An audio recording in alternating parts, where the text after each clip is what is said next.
Welcome back to Confessions of a Property Investor. I'm Catherine Andrews, Managing Director of Chase Wealth Australia. Today, we'll be talking about the property market insights for Q1 of 2024.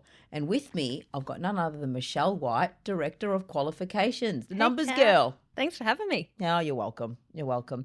All right, Mish, we're going to keep this one quick. Got it. Okay, Aussies want to know what's happening with property. Is it going up? Is it going down? I'm going to keep it simple. What happened with property in Q1 of 2024?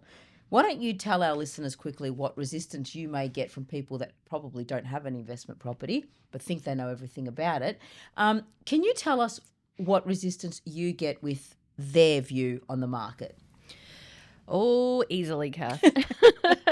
Okay, so resistance number one. How do we really know what's going to happen with the property market? Mm-hmm. It's almost as if the last 100 years Didn't of exist. ongoing growth hasn't occurred. Mm-hmm. It's as if we haven't gone through some of the hardest times in our generation in the last 5 years, yet made it out more profitably. Yep. Go You on. get me? Yep. You get me? Property is something that even if it does take that short-term plateau, it always comes back again, Kath. And you know it yourself just as much. It's sometimes hard to put that into words and facts for somebody to really understand, even when it's right in front of them. See, I've had it with those people. No, I've had it. Okay, I'll tell you why I've had it. You can speak statistics and numbers to them. They're not listening because they know better. You said it well through the velvet glove of sarcasm, and which is true. But let's just let all our listeners, and there's the excellent ones out there that are humble enough to acknowledge, hang on a minute, maybe these girls are right. Maybe these girls do know what they're talking about. I mean, we wouldn't have been in business 20 years if we didn't. That's it. Right? So let's make it clear. Even though the rates have jumped up and even though they're sticking, we haven't seen a rate reduction since, oh God, how long has it been now? 2020. We're coming on 4 years. 2020? Yep. Wow. Yep. When the RBA put their rates to the record low of 0.1% in 2020, that is the last time we saw a rate drop. That's a second wow from me. Yeah. Wow. Okay, I didn't know that. Yeah. I wasn't consciously aware of that, to be honest. But what we can still see is, like you so rightly said, through that time we've had COVID and all that, where property went up. Just in the last quarter, Australia-wide, property took a steady jump of 1.6%. Go to property. Australia-wide.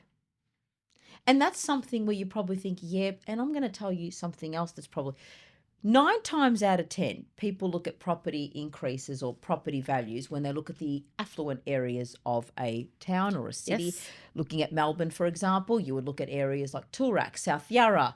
Those areas have increased in their value. Mm-hmm. They're probably plateauing more out of the others because there you've got 5, 6 million, 7, $10 million homes, even more than that. So it doesn't matter if they plateau out a little bit. Where we're seeing growth is your more suburban, 20 kilometres out of the CBD or more, and regional areas. Yes. And regional areas include areas like Tamworth in New South Wales. You've got areas like Mackay in southeast Queensland. Areas where you think, would I really buy a property out there? Well, for $500,000-$600,000, you would if it's going to give you growth and a good tenant. So they're the areas that are helping increase the average medians Australia-wide. Yeah. And then what's happening is the actual cities themselves are probably not going up as much as what, we'd like. One thing I did discover as well is that Brisbane and Sydney, so Sydney has the highest average property median in Australia. Yep. Guess who it's followed by? Did I hear correctly? It's changed over from Melbourne? Changed over from Melbourne to Brisbane. Wow. Yeah. Wow. Yep.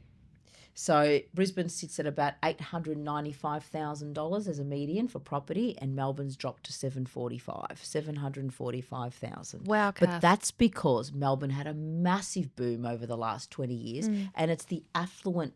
And I don't like using the word affluent, but it is those areas where you would look at top end. Yeah. is another word for it.